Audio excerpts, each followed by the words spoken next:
عشان في لبس حصل في اخر فيديو عن فيتامين د وعلاقة الشمس بالتنشيط فيتامين د.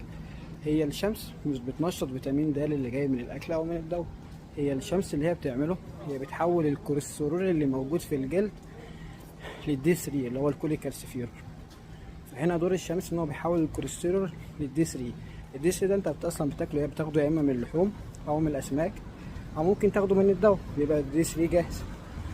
فبعد كده بقى الدي 3 ده بقى المفروض ان هو بيروح على الكبد ويتحول للكالسيدول، وبعدين بيروح على الكلى ويتحول للكالسيتريول وبيقوم بوظائفه الحيويه.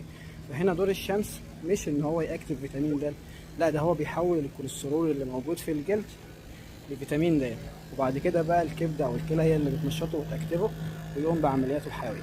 واحنا لما قلنا دور الشمس مهم بانك تطلع في الوقت المناسب عشان الشمس تنشط فيتامين د، لانك اصلا لو بتعمل كده فيتامين د عندك مش هينقص، سواء بقى انت الاكل بتاعك مش مظبوط ومفيش فيه فيتامين د او مش بتاخد دواء، فانت لما تقف في الشمس مش هيبقى عندك نقص في فيتامين د، لانه هو طبيعي هيحول لك الكوليسترول الموجود لفيتامين د.